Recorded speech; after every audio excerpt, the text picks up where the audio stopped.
It started like every other story about a new black girl in a white school. Isolation, whispers, humiliation. But it ended with a single strike that would change how everyone saw her forever. The gym smells of sweat and floor polish, the echo of sneakers against hardwood bouncing off the walls. It's after school, last period. Most of the bleachers are empty, except for a few students still hanging around, the ones who live for gossip and drama. At the center of the court, Zara Mitchell stands still, her gym bag slung over her shoulder. Across from her, Jake, Tyler and Brianna block the exit, smirking, daring, cruel in the casual way only the popular and entitled can be. Jake tosses a basketball between his hands, spinning it like a taunt. "You heading home already, new girl?" Tyler laughs. "She's always heading home, probably crying into those little trophies she says she won." Brianna, perched against the wall, films with her phone. "Maybe we'll finally get a clip worth posting." Zara exhales quietly. Her voice, when it comes, is steady, low but firm. "Don't do this." Jake grins. "Do what?" "Talk." He bounces the ball hard. It ricochets toward her. She catches it effortlessly, the sound of the impact echoing sharp and clean. She holds it, doesn't throw it back. Tyler steps forward. "We're talking to you, you know." Zara's eyes flick between them, calm, calculating. She places the ball down gently. "You've had your fun. Walk away." Brianna laughs, zooming in on her phone camera. Look at her, trying to act tough. "Do something, new girl." Zara doesn't move. She's breathing through her nose, slow, controlled. Inside, a pulse of something older stirs, the rhythm of years spent in training halls, wooden floors under bare feet, her master's voice whispering, "Control your body and you control the fight." Jake lunges first, too fast, too loud, all ego. He tries to shove her shoulder. Zara sidesteps. His hand cuts through air. He stumbles, confused. The crowd watching from the bleachers starts murmuring. "Did you see that?" She moved like she knew what was coming. Tyler tries next. He grabs for her arm. Zara pivots, grips his wrist, twists, not hard, just enough. He cries out and drops to his knees. She lets go immediately. "I said stop," she says again. Her voice is heavier now. "I don't want to hurt you." But that only fuels them. Brianna steps forward, furious.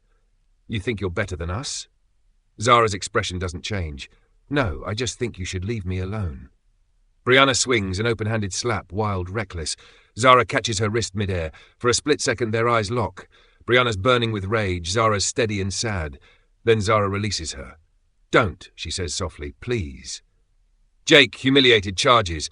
Tyler follows, fists clenched. The crowd gasps, phones raised now, filming, whispering, knowing something is about to break. Zara sighs once. "Okay," she whispers. It happens fast. Jake's punch cuts through air. Zara ducks, sweeps his legs, and he hits the ground hard. Tyler lunges. She pivots, catches his wrist, flips him over her shoulder in a perfect motion, his back slamming against the court with a dull thud. Brianna grabs a broomstick from the wall, screaming. Zara spins, blocks it with her forearm, disarms her with a twist, and sends the stick clattering across the floor. The sound echoes like thunder. Silence follows. Jake groans on the ground, clutching his shoulder. Tyler is gasping, trying to sit up. Brianna backs away, trembling. Her phone slips from her hand, screen cracking on impact. Zara stands still in the middle of the chaos, her breathing steady, eyes lowered. She doesn't smile, doesn't gloat. She just breathes. The door bursts open. The principal, a woman in her late 40s, rushes in. "What on earth?" She freezes at the sight. 3 students sprawled on the floor, one girl standing alone, the rest of the crowd filming. "What happened here?" The students all talk at once. "She didn't start it. They came for her first. She told them to stop." Zara says nothing. She just steps back, bowing her head slightly, the muscle memory of respect she's never lost. The principal kneels beside Jake, then turns sharply toward Zara. "Zara, did you?" Brianna cuts in, voice breaking. "She attacked us." Zara's gaze lifts, calm, unwavering. "No, I defended myself." The principal looks around at the crowd. "Is that true?" Dozens of phones are already raised, recording. A boy from the bleachers speaks up, voice clear. "It's all on video, ma'am. She warned them, twice." The principal straightens, taking in the scene again. The stillness of Zara, the bruised bullies, the sea of witnesses. Her tone softens. "Come with me, Miss Mitchell." Zara nods once. As she walks past the fallen bullies, Brianna mutters, "You think this is over?" Zara pauses, turns her head slightly. Her voice is barely above a whisper. It is, if you want it to be. She walks out, the door closing quietly behind her. The students remain frozen for a moment, the weight of what just happened settling in. Then the whispers begin to spread, rippling through the gym like wind through trees. She didn't even hit them hard. She took down Jake and Tyler like it was nothing. Did you see that? She warned them. She's a black belt, bro, I swear. Brianna is sitting on the floor, clutching her arm, eyes burning with humiliation. Jake and Tyler avoid eye contact. Zara's footsteps echo down the hallway, calm, deliberate. She walks past lockers, past whispers, past the line that separates fear from respect, and as she disappears around the corner, one girl in the crowd, a quiet, pale-faced student named Lena, watches her go, eyes wide, almost in awe. She whispers to herself, just loud enough for the mic to catch. She told them not to mess with her. But they did. Wondering how it got here? Like and subscribe, and let me give you the tea. The first week at Westbridge High felt like walking through a storm, pretending not to get wet. Zara Mitchell kept her head low, spoke softly when spoken to, and smiled just enough to seem polite. She was the kind of new girl teachers loved, disciplined, early to class, respectful. But teenagers notice things adults don't. Her posture, her stillness. The way she never flinched when someone tried to get a reaction. To Jake, Tyler, and Brianna, that quiet confidence was an invitation. The trio had ruled Westbridge for years. Jake, captain of the basketball team. Tyler, his shadow, tall, restless, and cruel in subtle ways. And Brianna, the self-appointed queen of the halls, beautiful, sharp-tongued, and merciless toward anyone who didn't worship her. Together they were untouchable. Zara didn't know that yet. She only knew the way their eyes lingered when she passed, how the laughter always seemed to start right after she walked by. By midweek, the jokes had started. "Zara, is that an African princess's name?" Jake asked once, loud enough for everyone to hear. Tyler added, "Bet she knows kung fu." Brianna smirked. "Don't be racist. Maybe it's voodoo." A few students laughed. Zara didn't. She just packed her books, stood up, and walked away. That night she told herself to ignore it. She had promised her mother, no more trouble, no more fighting. "This is a new start," her master had said. "Keep your head down, make friends slowly." So she did. Until the next day when she opened her locker and saw her things scattered across the floor. Her notebooks were ripped, her water bottle emptied over her gym clothes. Written across the locker door in black marker were the words, "Hit me if you can." Brianna stood a few feet away, recording on her phone. "Oh no, who could have done that?" she said, voice dripping with mock sympathy. Zara met her gaze. "Please," she said softly, "don't make me do this." Brianna blinked, confused. "Do what? Something we'll both regret." For a split second, there was silence. Then Jake laughed. "Yo, she thinks she's in a movie!" The laughter echoed as Zara crouched to gather her things. But behind her calm, her fists trembled, not with anger, but with restraint. That should have been the end. But people like Jake and Brianna didn't stop when you stayed silent. They pushed harder.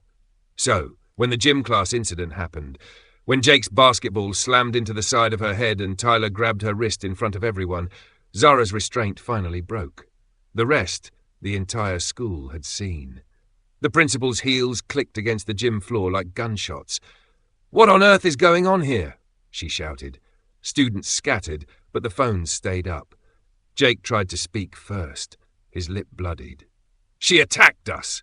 Brianna clutched her arm dramatically. "Yeah, she went crazy like some psycho ninja." Zara stood perfectly still, her breathing steady. "That's not true," she said, voice even. Before anyone could respond, a boy from the crowd spoke up. "She told them to stop. I heard her." "Yeah," another girl added, stepping forward. "They've been bothering her all week. I saw them mess with her locker. They started it." A murmur spread. More voices joined in, each one bolder than the last. She warned them. She didn't even hit first. She tried to walk away. The principal, Mrs. Granger, looked from the crowd to Zara, then to the three bullies on the floor. "All of you, to my office, now." The walk down the hallway was silent. Zara followed behind, her steps measured. Jake and Tyler glared back at her every few seconds, but their swagger was gone. Brianna whispered curses under her breath. Outside the principal's office, the assistant principal was already waiting. Phones buzzed around the hallway, students whispering. Word was spreading faster than wildfire. The new girl beat them. Inside, Mrs. Granger sat behind her desk, eyes sharp. "Zara, I've been told you're a transfer student. Care to explain what happened?" Zara's hands rested on her knees. She spoke carefully, each word deliberate. "They've been targeting me since I arrived. I tried to ignore it. Today, they threw a ball at my head and grabbed me.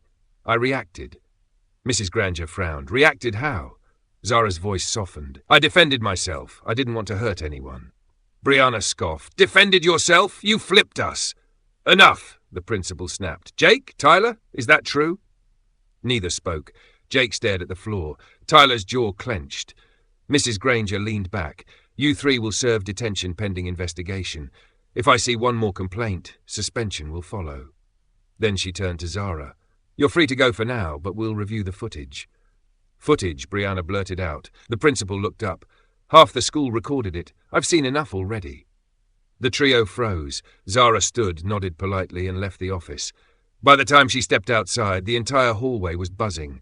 Eyes followed her, some in awe, others in fear. "She's the black belt." She took them all down. She didn't even look scared. Someone whispered, "She's like a superhero." Zara kept walking, head high, her expression unreadable, but inside her stomach turned. This wasn't how she wanted to be seen. She didn't want to be feared or admired, just left alone. That night, the videos hit social media, clips of her calm expression, the sound of Brianna's shriek. Jake hits the floor. Zara vs. 3 trended on local TikTok feeds. Comment sections blew up. Girl boss energy. She's a menace. She's the realest transfer ever. Zara didn't watch any of them. She sat by her window, lights off, replaying the moment in her head. The grab, the twist, the fall. Her master's voice echoed faintly. "Your fists are your last resort, never your first."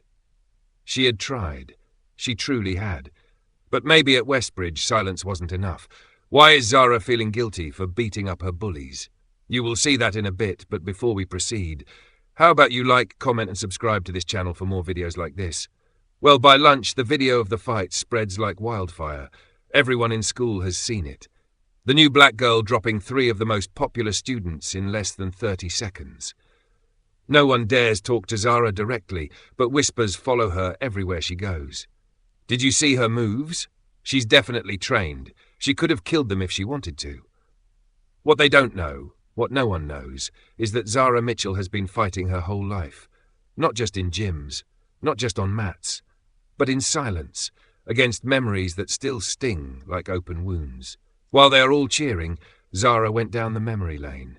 The sound of a wooden floor, the echo of a sharp yell, "Kiai!" splits through a dimly lit training hall. A little girl, no older than 5, stands in a crisp white dobok, fists clenched, face serious. Her posture is shaky, her kick barely reaches hip height, but her eyes, steady, focused, belong to someone who refuses to quit. "Again," says a calm but stern voice. Master Juan stands across from her, tall, disciplined, expression unreadable. He watches her form with the stillness of a man who's seen thousands of kicks before, but recognizes something rare in this one. Zara lifts her leg, snaps a cleaner kick this time. The sound of her heel meeting the pad echoes, a faint nod from Juan. Approval. "Good. But remember." He steps closer, resting a hand on her shoulder. "Taekwondo is not for anger, it is for peace." She nods. Her small voice was almost lost in the empty hall. "Yes, master." Outside, the world is quiet. Too quiet. No father waiting by the car, no mother waving from the window. Just Zara, packing her belt neatly into her bag, the only constant in a life that felt like one long absence. Over the next decade, Master Juan becomes her everything. Mentor, guardian, and the voice that steadies her through every challenge. She trains every morning before school, every evening after. When other kids are at parties, Zara is perfecting her form, striking into the night air until sweat runs into her eyes. Her body learns balance before her heart ever does. By 12, she's competing against students twice her size. By 14, she's fighting in adult divisions and winning. Gold medals line her bedroom shelf, certificates fill her drawers. But what Master One values isn't her power, it's her restraint. Your strength, he tells her one evening as they close the studio, is not in how hard you hit. It's in knowing when not to. She never forgets it, until the day she breaks it. It's a bright Saturday morning. The gym is packed, parents, kids, cameras, a demonstration event. Zara, now 16, is the head student. Her opponent, a classmate named Ryan, grins at her before they bow. The crowd claps. It's supposed to be a light show, controlled, precise, beautiful, but one wrong step changes everything. Ryan slips mid-spin, and Zara's reflexes, honed for years to never hesitate, react too fast. Her heel connects with his ribs with full force. A loud crack pierces the silence. Ryan collapses. The crowd screams. She freezes. Her heart stops. Master Juan rushes forward, yelling her name. The world becomes noise, shouting, crying, the dull echo of guilt already taking root. Ryan is hospitalized. Zara spends every day after school visiting him, her uniform replaced by guilt. He forgives her. His parents do too. They say it was an accident. But Zara never forgives herself. She stops training, stops competing, stops being Zara, the warrior. Every kick, every movement feels like a reminder of what she did wrong. When she transfers schools months later, she promises herself one thing. She'll never fight again. New school, new town, new identity, a clean slate. But the past doesn't always respect promises. The first week at Northcrest High, she keeps her head down. She's polite, quiet, invisible, or so she tries to be. Her braids, her dark skin, her quiet confidence, they make her stand out in all the ways she doesn't want to. Jake, Tyler, and Brianna notice, the school's self-appointed royalty. They move in like sharks that smell fear, but Zara doesn't fight back, not this time. She smiles, walks away, endures, until that day in gym class, until they corner her, mocking, laughing, until Tyler grabs her wrist, the same motion she's trained for since she was 5. And just like that, the muscle memory she buried under months of restraint comes alive. The movement isn't rage, it's instinct. One swift block, one step, one twist. The gym floor turns into a dojo again, and the ghosts she's been running from finally catch up. Later that night, Zara sits in her room staring at her hands. The same hands that used to win trophies, the same hands that once hurt someone. Now, they've done it again, but this time to protect herself. Master Juan's voice echoes in her head. Your strength isn't in your fists, it's your choice to keep them closed. She whispers to the empty room, I tried, Master, I really tried. Outside, her phone buzzes, messages, clips, and whispers of what everyone saw. Zara Mitchell, the quiet transfer student, is the new legend. But inside, all she feels is the old ache, the fear of being misunderstood. The fear that no one will see the difference between defense and destruction. What no one knows is that every move she made that day was calculated, designed to disable, not destroy. She could have done worse. She didn't. That's the part people miss when they see power, the control underneath it. And that's the paradox of Zara Mitchell. She's not proud of what she did.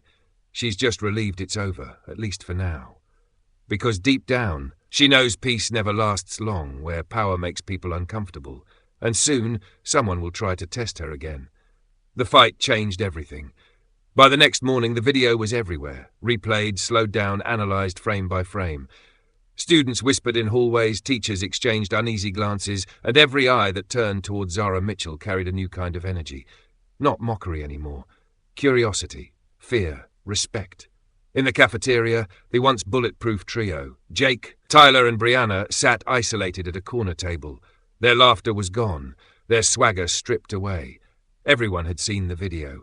Everyone had heard Zara warn them, clear as day, don't make me do this. Now, no one doubted she meant it. The principal called a meeting that morning. The gym teacher spoke up first, saying Zara only defended herself. Several students who filmed the fight confirmed it. Even some of the teachers, who'd quietly witnessed the trio's bullying before, admitted this was inevitable. So, instead of punishing Zara, the administration placed the 3 bullies in detention, with a threat of suspension if it ever happened again. Justice, for once, felt fair. When Zara walked through the hall later that day, the crowd parted instinctively. Some nodded in quiet respect, others avoided her gaze altogether. But one person, a girl she'd never spoken to before, stopped her at the lockers. Hey, she said softly, I just wanted to say, thank you. Zara blinked. For what? For standing up to them. They've made people's lives miserable for years. The girl smiled, awkward, nervous, but genuine. I'm Lena. That was how it started. One small moment of connection in a place that had once been pure hostility. Zara smiled back, grateful but cautious. Thanks, Lena. For the first time since transferring, she felt like she could breathe. Days passed. The whispers began to shift. She's actually nice. She just wanted to be left alone. Did you hear she trains with a real martial arts master? Rumour became admiration. Admiration became legend. But Brianna couldn't let it go. While Jake and Tyler faded into silence, embarrassed and bruised, Brianna's ego couldn't stomach the humiliation. She'd always been the untouchable queen, the one everyone wanted to please, or at least fear. And now, one black girl, had destroyed that illusion in front of the entire school. So Brianna dug deeper. She scoured Zara's old social media accounts, found archived news clippings from her previous school, and pieced together fragments of the past. Then one morning, she walked into English class with a grin sharp enough to cut glass. "Hey, Zara," she called across the room, loud enough for everyone to hear. "I finally figured out why you transferred." Zara froze.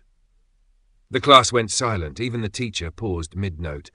Brianna leaned back in her chair, voice dripping with mock sympathy. "It's because you broke a kid's ribs, right? During one of your demonstrations?" A ripple of whispers spread across the room. Lena turned toward Zara, worried. Zara's breath hitched.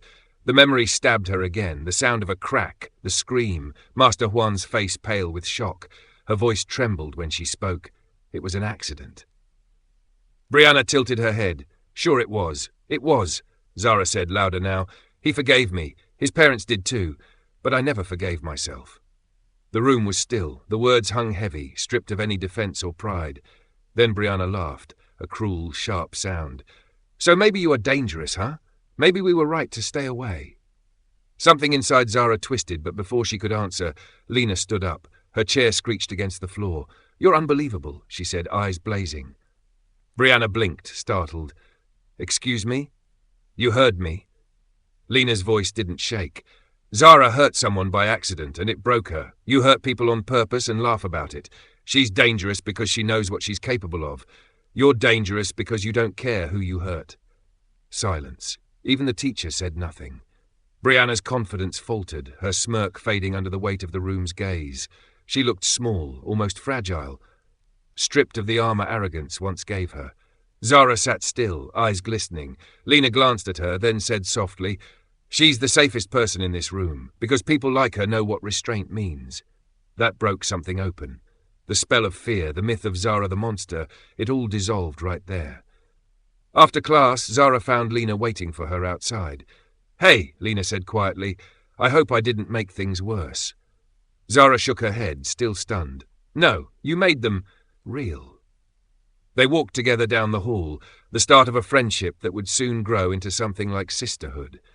Two girls who didn't fit in, one quiet, one outspoken, finding balance in each other's company. And just like that, the whispers changed again. Now when people spoke about Zara, it wasn't fear in their tone. It was awe. The girl who took down bullies but still apologized for her strength. The girl who fought when she had to, and stopped when she didn't. Even Jake and Tyler avoided Brianna after that day. She'd exposed her cruelty to everyone, and the attention she once thrived on turned into avoidance. The trio who once ruled the school now walked through it like ghosts. Meanwhile, Zara, the girl they'd tried to humiliate, became the person everyone wanted to know. Weeks later, during gym, Coach Ramirez asked if she'd consider helping teach a self-defense segment. Zara hesitated, the old fear flickering in her chest. But then she thought of Master Juan, of his voice echoing through the years. "Your strength isn't in your fists, Zara. It's your choice to keep them closed." She smiled faintly. "I'll help." That afternoon, she showed a few students how to block, how to fall safely, and how to get back up. Her movements were measured, precise, calm, gentle. The same control that once made her feared now made her trusted. When class ended, Lena grinned at her. "You realize you just became a legend, right?" Zara shook her head, laughing softly. "I'm not a legend. I just stopped running." Later that evening, as she walked home beneath the fading sun, Zara passed a group of freshmen practicing kicks on the grass, imitating her from the viral video. She smiled, not with pride, but peace. Some people feared power, others chased it. But Zara Mitchell had learned something far rarer. Her voice echoed in her head, steady, quiet, true. Some people fear power. Others learn to live with it. I learned to carry mine, quietly.